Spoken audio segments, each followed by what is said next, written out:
that I was able to go to court, the son of immigrants, able to go to court and say on behalf of American small businesses, hey, this president is acting illegally.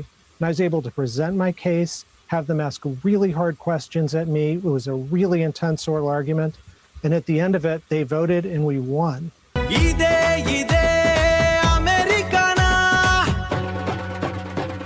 Oh, by the way, by now everybody knows the news, right? I don't need to repeat it. Supreme Court overturned Trump illegal tariffs and they said it is unconstitutional with a 6-3 vote. మీరు ఇందాక నాకు మంచి segue ఇచ్చారు, pickup చేద్దాం అంటే మీరు you expanded on it, but I want to rewind back and there the segue being proud of what you want to be proud of is you can be proud of our heritage. Like, even though I wanted to do this last, but might as well take your lead and start with this. This is a pride moment. I can tell you that I've been on the losing end of Supreme Court decisions, both as the government's top lawyer and in private practice or representing pro bono clients. I have deep respect for the court and always do, whether I win or lose.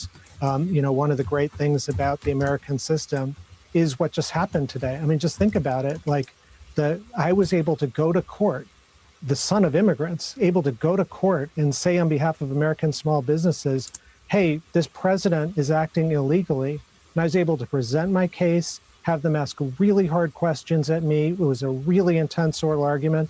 And at the end of it, they voted and we won. That is something so extraordinary about this country. The idea that we have a system that self-corrects, that allows us to say, you might be the most powerful man in the world, but you still can't break the Constitution. I mean, that to me is what today is about. I mean, that's the pride moment for Indian community. And by the way, that is Neal Katyal, the attorney who argued on behalf of the small businesses and prevailed against Trump on Trump illegal tariffs. I mean, I already put out a video about him. I don't want to expand more on it. But just quickly, what do you say a couple of words about Neal Katyal? నాకంటే point నాకేం లేదు చెప్పడానికి. I completely agree. అంటే great job done by Neal Katyal. అంత మించి ఇంకా చెప్పడానికి ఏం లేదు. Drax.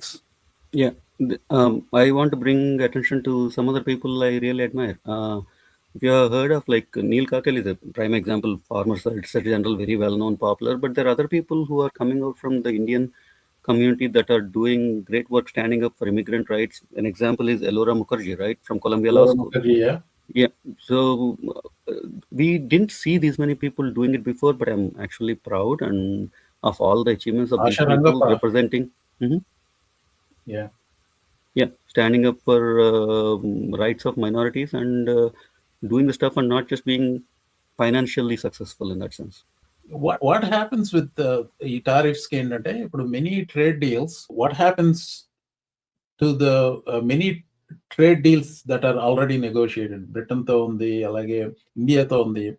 So nenu first video pettinappudu I wasn't clear what happens. Apparently, India trade deal lopukunnadanta it fell apart. Even though Modi, in my opinion, Modi showed poor judgment and going with it.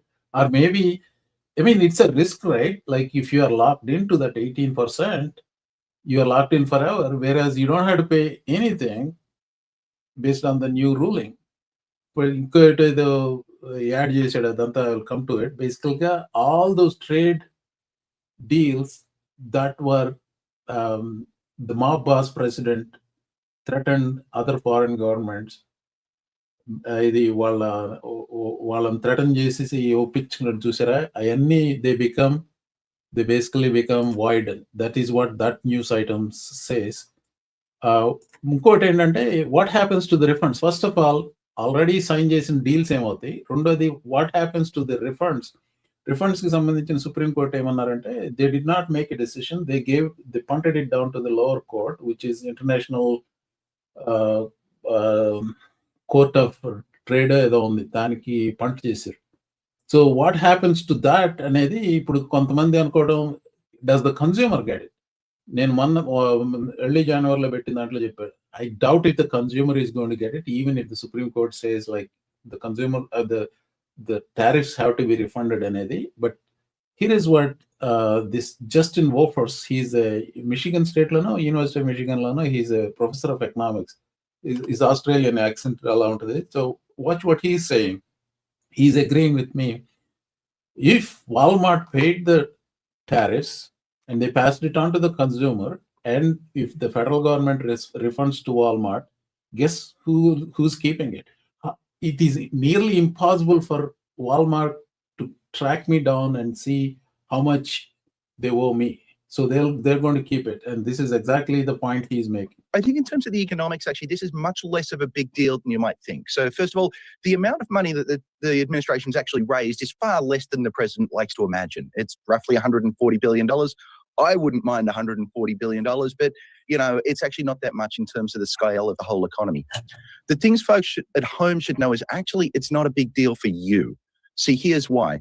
I buy a lot of my stuff from Costco. Costco is who had to pay the tariff when they imported the olive oil that I just bought. I like imported olive oil.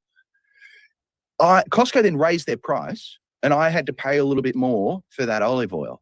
If they're issued a refund, it's Costco who'll get the refund. Now, I can't imagine Costco calling me and saying, Justin, according to our records, you bought a bottle of olive oil 3 months ago. I'd like to write you a $3 check. So either the government's going to write a check to the corporations who are the importers of record, or they're not. And that means either the companies will be a little bit richer or they won't be. This has no implications for the future. And the future is what determines how they're going to think about prices and the like. And you and I'm afraid we paid the tariffs, but you and we're not getting it back.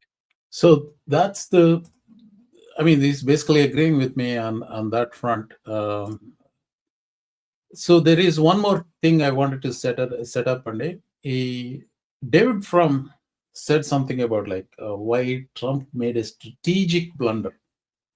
ఇప్పుడు April 2nd ఎప్పుడో పెట్టాడు కదా ఈ tariffs అంతా. First 3 months లో, if he really pushed for it as a congressional approval, he would have gotten it. He would have easily gotten that. ఎంత కాకి అయిపోయాడంటే he just wanted to do it alone on his own. So Trump could have written and submitted a tariff bill for enactment by Congress. If it happened often in 19th and early 20th centuries, and he did not do that because the point of the exercise was arbitrary presidential power. That was the whole point of it. So, well, you reap what you sow. One of the things about this tariff decisions ఏంటంటే ఈ tariff deals between countries ఎలా ఉంటాయి అనేది first thing we talked about. Basically, they become null and void. IEPA basis మీద పెట్టుంటే, or at least, even if you have agreed to it, if you signed it, it has to be ratified by Congress first. I don't think any country has ratified came to that stage. Let's say ఏదో country వాళ్ళు already ఒప్పుకున్నారు అనుకోండి. Why would they go with it? But this guy, Trump, is famous for making agreements and then breaking them. I think the world will learn his own tactics and they will apply to him. So India will be, however stupid decision they were made to agree just 2-3 weeks before this decision came in, India will be ill-served to continue with that thing. It's like, screw you. Tell Trump to screw you. Do whatever you want to do about it.